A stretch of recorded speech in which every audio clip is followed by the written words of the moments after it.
Bom, nessa aula a gente vai falar sobre reagentes limitantes e em excesso, né? Reagentes limitantes em excesso, basicamente, existe quando você tem uma questão que ela te fala a massa ou alguma informação tanto de dois produtos e você tem que verificar qual que é aquele que, segundo a estequiometria, ele vai ditar o final da reação, né? É o que a gente chama de reagente limitante, e em excesso vai ser aquele que está em maior quantidade. Uma característica desse tipo de reação é quando a questão fala de informações sobre dois reagentes, certo? Vamos ver alguns exemplos. Ó, em um recipiente, coloca-se 5 mols de átomos de ferro de vapor de água para reagir segundo a equação não balanceada. Você tem a reação do ferro com a água formando óxido de ferro 3 e liberando hidrogênio. Espera-se, bom, para a gente verificar qual seria a resposta correta, a gente vai ter que primeiro balancear a equação, né? Para depois fazer ali os procedimentos de cada uma delas. Aqui a gente pode fazer um balanceamento por oxidação ou um balanceamento, porque aqui o ferro ele varia o NOx e o hidrogênio também varia o NOx. Ou a gente pode fazer uma tentativa um pouquinho invertida, ó. Por exemplo, se eu coloco 3 aqui, eu vou passar a ter 3 ferros de um lado e 3 ferros do outro. Em vez de balancear o hidrogênio, eu vou balancear o oxigênio, colocando 4 aqui, ó. Aí eu tenho 4 de um lado e 4 do outro. Quando eu faço isso, eu passo a ter 8 hidrogênios de um lado e 2 do outro, e aqui eu preciso multiplicar por 4, tá? Então, a reação diz que quando a gente tem 5 átomos de ferro, e 5 mols e 4 mols de vapor de água, o que a gente pode esperar da reação? Bom, pela nossa reação aqui, nós percebemos que quando a gente tem 3 mols de ferro, nós vamos reagir com 4 mols de água, certo? Beleza? Então, quando eu tenho essa proporção aqui, ó, de 5 para 4, eu posso observar que quando eu tiver 4 mols aqui, eu vou precisar dos mesmos 3 mols de ferro. Então, nessa reação, a água seria meu reagente limitante. E essa proporção ela vai gerar 1 mol de óxido de ferro, certo? E 4 mols de gás hidrogênio. Sendo assim, se você olhar para as opções, a resposta que está correta seria a letra A. Quando a gente tiver 4 mols ali de vapor de água, a gente vai gerar 1 mol de óxido de ferro. Correto?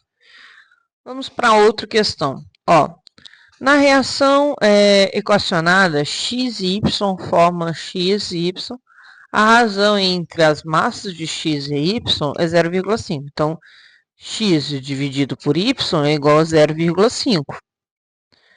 Aí aqui, ao adicionar 30 gramas de x e 90 gramas de y, pode-se dizer que dessa relação a gente descobre que o seguinte, que x ele vai ser metade de y, ou seja, y é o dobro de x, tá? Então, numa suposição ali, ó, x mais y formando xy, se eu coloco aqui 30 gramas, eu vou ter que colocar o dobro aqui, eu coloco 60, né? E na nossa questão colocou 30 e 90, então eu tenho um excesso de y. Excesso de quanto? No y, 90 menos 60, a gente vai ter 30 de excesso de y ali, 30 gramas de excesso de y. Então, qual seria a resposta? Letra C. Há um excesso de 30 gramas de y aí nessa questão.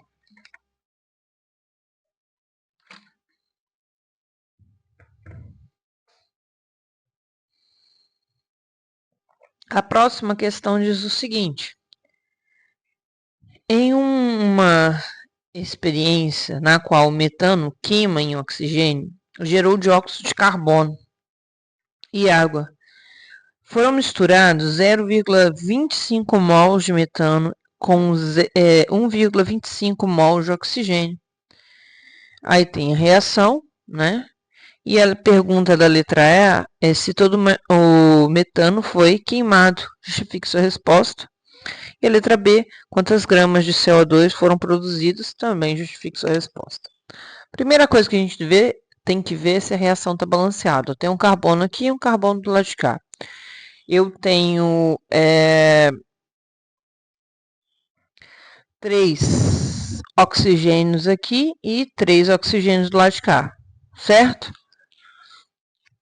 Então, a relação das duas substâncias ali, elas estão corretas, certo?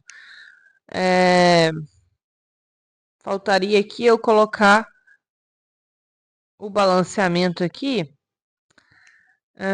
da água, né? Do hidrogênio, na verdade, né? Eu teria que ter 2 aqui, ó.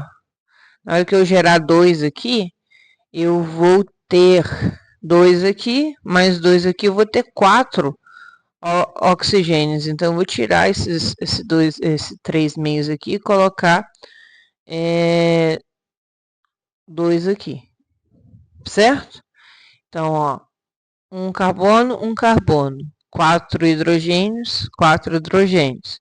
2 mais 2, 4. 4 oxigênios, 4 oxigênios. Beleza. E aí a pergunta é se a gente, primeiro aqui, ó, se o metano foi usado. A gente pode perceber que quando a gente tem 1 mol desse, a gente vai gastar 2 mols desse aqui, certo? Então, a primeira pergunta, ela se justifica fazendo a conta. Ó, se eu tenho 1 mol de CH4, eu vou precisar, né, também de 2 mols de oxigênio. Se eu tenho 0,25 mols de CH4, eu iria precisar de X mols. Seria o dobro, né? Seria 0,5 mols de oxigênio. Então, o que a gente observa a partir dos valores que a gente tem aqui? Que o metano ele vai ser totalmente queimado, sim, que ele está como reagente limitante, só que o oxigênio ele vai sobrar. Então, aqui o metano seria utilizado, sim, todo, né? A justificativa seria que ele é o reagente limitante.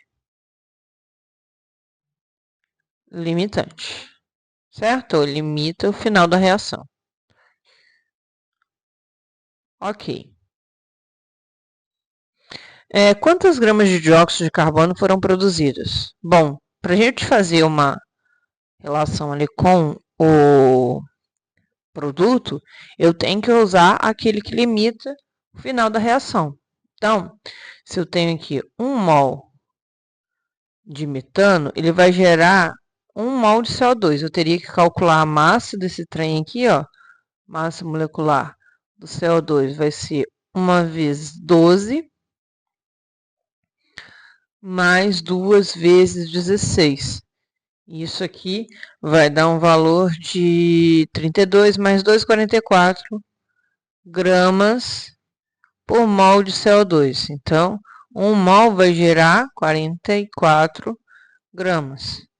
Se eu tenho ali 0,25 mols de CH4, eu vou gerar um valor de Y de X. Esse X vai ser, fazendo a conta ali, 0,25 vezes 44, vai ser 11 gramas de CO2 sendo produzido, certo? Esse seria o valor aí. Próxima questão, temos o seguinte. O ácido iodídrico utilizado na higienização de indústria, instrumentos médicos, dentre outras aplicações, é produzido a partir da seguinte reação química. Aí você tem a reação química ali. Em um processo de produção industrial, ao adicionarmos 254 kg de I2 de iodo e 80 kg de hidreto de nitrogênio ali, né, de N2H4, verifica-se o consumo completo dos reagentes limitantes. A massa de um reagente em excesso que não foi consumida em quilogramas tem valor igual a... Então, a primeira coisa que nós temos que fazer é descobrir quem é nosso reagente limitante, tá? A gente vai ter que utilizar as massas moleculares desses compostos para a gente fazer essa conta. Calcular a massa molecular do iodo, do I2 no caso, né? A massa molecular do N2O4, N2H4, quer dizer, e assim sucessivamente. Então, vamos lá. A massa do iodo, ela é 127 aproximadamente, tá? Então, quando eu calculo aqui a massa do I2, eu vou ter o quê? Massa molecular do I2, eu vou ter 2 vezes aproximadamente 126, 127 ali, ó. 127, né? Aí nós vamos ter um valor de 254 gramas por mol. Eu vou fazer a mesma coisa com esse aqui, né? Eu vou alongar para cá. A massa molecular vai ser 2 vezes a massa do nitrogênio, que é 14, mais 2 vezes a massa do hidrogênio, que é 2. Esse valor aqui vai dar 32 gramas por mol de N2H4. Então, a gente pode dizer o seguinte, ó. Quando a gente tiver 2 vezes 254 gramas de I2, pela nossa reação, né? A gente tem 2 mols necessitando de 1 mol aqui. Nós vamos precisar de 32 gramas de N2H4. Quando a gente pode optar aqui por trabalhar com iodo inicialmente, ó, quando a gente tiver 254 quilos de iodo, a gente vai precisar de uma quantidade X aqui. Fazendo essa conta, esse valor de X ele vai ser igual a 16 quilos de N2H4. O que a gente percebe? Que a quantidade de iodo ela vai limitar a reação, porque eu preciso de uma quantidade, precisaria de uma quantidade bem maior de iodo para usar esses 80 gramas aqui de N2H4, tá? Então, o I2, ele é meu reagente limitante.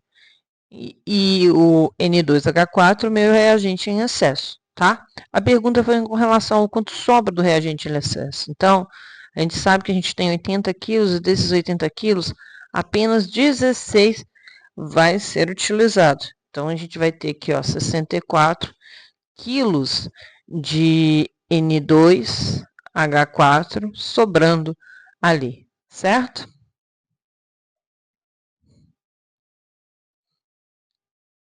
Próxima questão diz o seguinte: uma indústria solicitou a um laboratório determinada quantidade de substância de trifluoreto de fósforo puro, que será utilizado na obtenção de um produto de grande importância. Para atender ao pedido, os técnicos do laboratório foram realizando 4 experimentos, utilizando fósforo e flúor puro, combinados em condições adequadas, formando o trifluoreto de fósforo em um sistema fechado. Observe a tabela a seguir. Aí tem a tabela. Considere 100% de rendimento. A experiência que atende à especificação solicitada pela indústria é a de bom. Então, nós temos que nos atentar ao seguinte, que foi solicitado o trifluoreto de fósforo e ele foi feito a partir do fósforo e do flúor puro, tá? O fósforo na natureza, ele tá é o seguinte, ó, o fósforo mais o flúor aqui, certo? Formando o PF3. Se eu coloco 2 aqui e 3 aqui, eu vou balancear o flúor. E se eu coloco 2 aqui, eu vou balancear o fósforo. A massa do fósforo, segundo a tabela periódica, é 31. Então, eu posso escrever, se eu tiver 2 vezes 31 gramas de fósforo, eu vou precisar, a massa do flúor é 18. 2 vezes 18 dá 36. Então, se eu tiver aqui, ó, 3 vezes...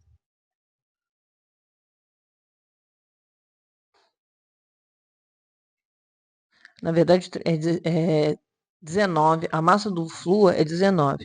Então, se eu tiver aqui 3 vezes 38 gramas de F2, eu vou precisar aqui, ó, fazendo esta conta, 62 gramas de fósforo, gerará 3 vezes 38, que é 114. 114 gramas. E aí a gente observa que a gente precisa quase que do dobro, né? Um pouquinho menos do dobro de flúor com relação ao fósforo. Se a gente observa os nossos experimentos, experimento 1, eu tenho mais fósforo do que flúor. Então, não seria, eu teria aqui um reagente em excesso. No experimento 3, eu teria aqui bem mais que o dobro aqui do flúor. Então, também não seria esse, tá? O experimento 4, a gente teria 3 vezes mais flúor, também não seria esse experimento. Então, a gente teria esse aqui, ó. Esse aqui a gente teria um pouquinho a menos do que 2 vezes, então a opção seria a letra B, por causa da proporção. Você pode também dividir o 114 por 62, vai dar um quase próximo a 2. Não vai dar 2, vai dar um pouquinho abaixo de 2 para descobrir. 6. O ácido acetilsalicílico, ou AS, comumente chamado de aspirina, é obtido como ácido salicílico, a partir da reação de ácido acetilsalicílico com anidrito acético. Como podemos observar na equação proposta a seguir. Qual será o valor da massa de ácido acetilsalicílico formada, sabendo que em uma determinada reação foi utilizado 12,5 gramas de ácido salicílico e 15,80 gramas de anidrito acético. Bom, então vamos lá, né? A nossa reação ela está balanceada, tá? A gente pode observar que a gente tem aqui, ó, a relação de 1 mol desse para 1 mol desse para 1 mol desse e para 1 mol desse. E a gente tem que descobrir, primeiramente, quem é nosso reagente limitante. Então, a gente vai fazer o seguinte, calcular a massa desse composto aqui. Se a gente calcular multiplicando as massas pelas quantidades, a gente vai achar 38 gramas por mol, tá? Desse composto aqui, o valor vai ser 102 gramas por mol. E a gente vai relacionar esses dois valores. Ó. Então, quando eu tenho 138 gramas de C7H6O3, eu vou gerar uma quantidade de 102 gramas de C4H6O3, certo? Beleza. Quando eu tenho uma quantidade, por exemplo, de 12,5 gramas de C7H6O3, que é o ácido salicílico, eu vou gerar uma quantidade X. Fazendo essa conta aqui, a gente vai encontrar um valor de 9,2 de anidrido acético. Gramas de anidrido acético. Então, a gente descobre o seguinte, que a gente tem uma quantidade maior do que a gente precisa, então o anidrido acético ele é um reagente em excesso. Tá? Então, eu vou fazer os meus cálculos com ácido salicílico. Então, fazendo a conta aqui, ó, essa massa aqui é 180 gramas por mol, tá? Massa molecular, 180 gramas por mol. Então, a gente vai fazer lá, ó, 138 gramas de C7H6O3 vai estar para 180 gramas de C9H8O4. Então, aqui a gente vai ter um valor de 12,5 gramas de ácido salicílico e vai gerar um acetil salicílico com valor de Y. Então, fazendo essa continha, o nosso Y ele vai ser igual a 16,3 aproximadamente gramas de C9H8O4, certo?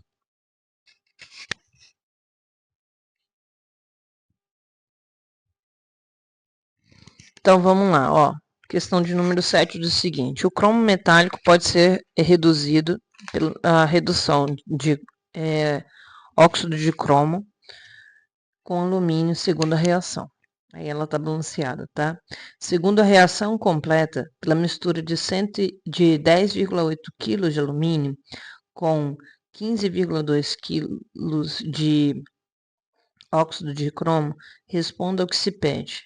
Letra A, a massa de cromo produzida. Letra B, qual reagente é em excesso e quanto foi esse excesso. Beleza, então a primeira parte que a gente tem que fazer aqui é calcular o nosso reagente limitante, para depois a gente fazer a quantidade de cromo que vai ser produzida. Então, vamos lá. Utilizando ali as massas de cada uma das substâncias, e aqui ó, a gente pode observar que quando a gente tem 2 mols desse, a gente vai precisar de 1 mol desse aqui, não é?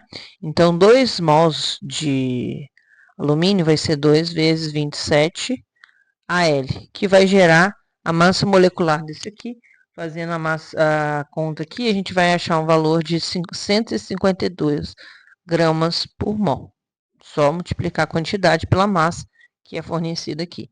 Então, a gente vai ter lá que a gente vai gerar 152 gramas de óxido de cromo, certo?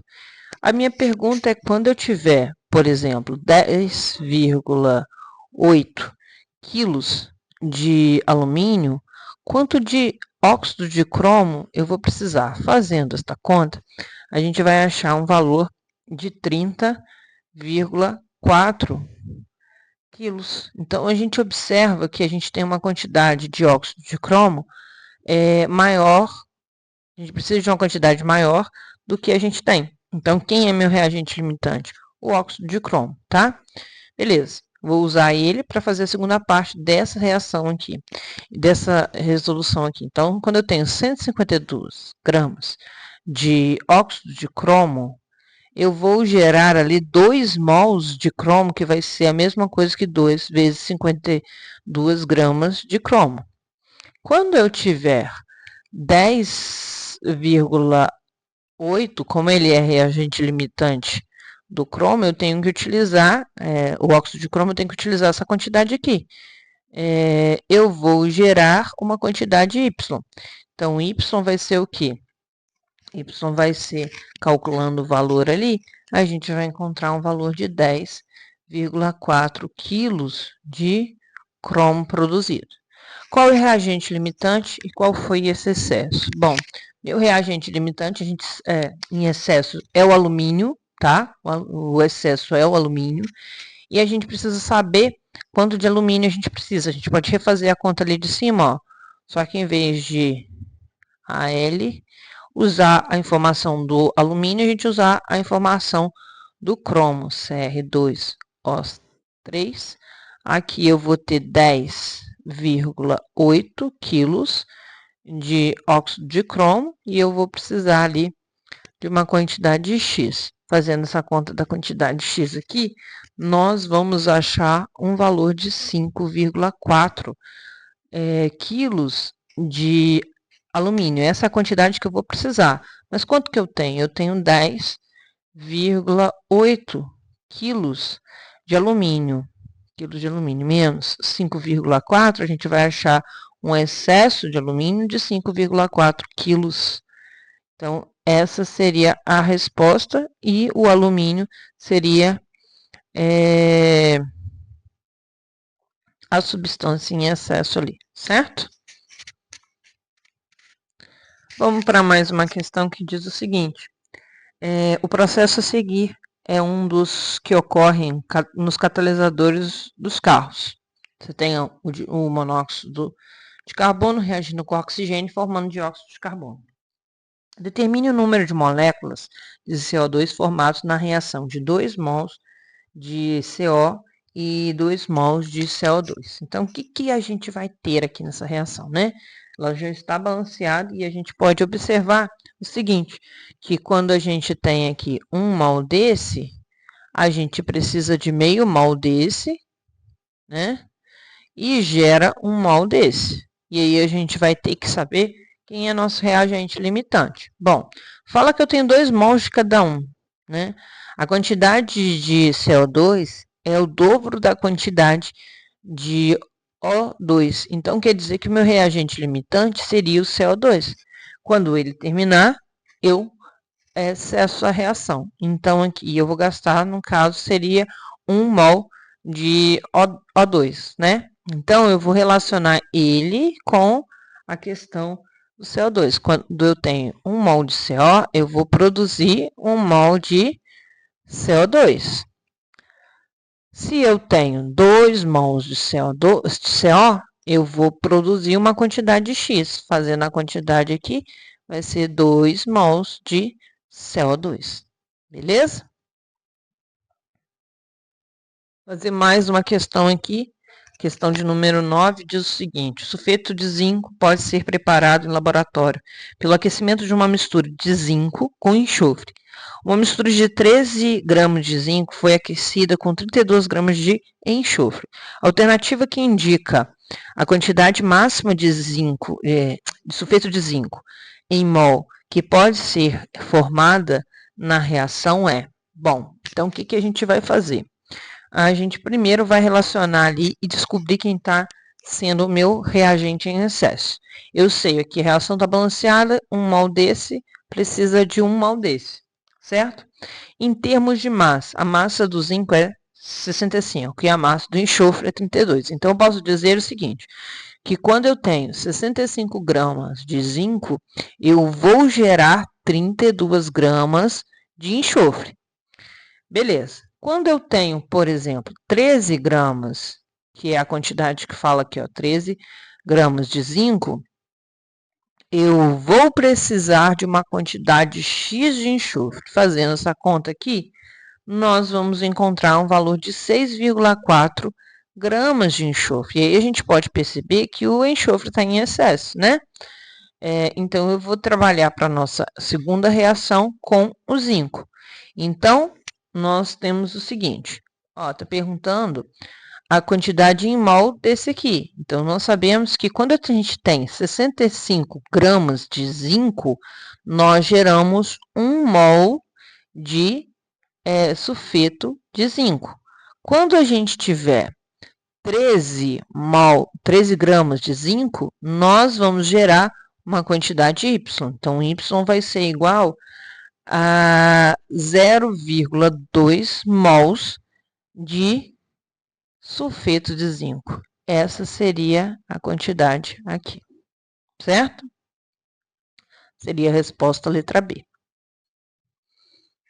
Questão de número 10 diz o seguinte: o H2S reage com SO2 segundo a reação.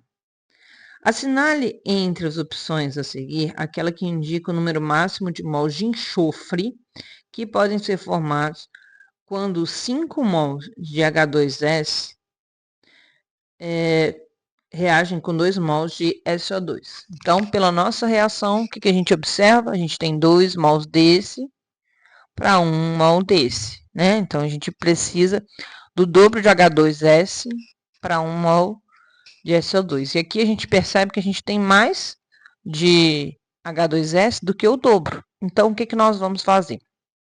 Nós vamos trabalhar, o SO2 é meu reagente limitante, então a gente vai trabalhar com ele. Quando a gente tem, então, pela nossa reação, 1 mol de SO2, nós geramos quantos mols aqui? 3, né? Então, a gente vai gerar 3 mols de enxofre, de S. Quando a gente tem 2 mols de SO2, a gente vai gerar um valor de X. Esse X vai ser 2 vezes 3, que vai ser 6 mols de enxofre. Resposta letra C, ok?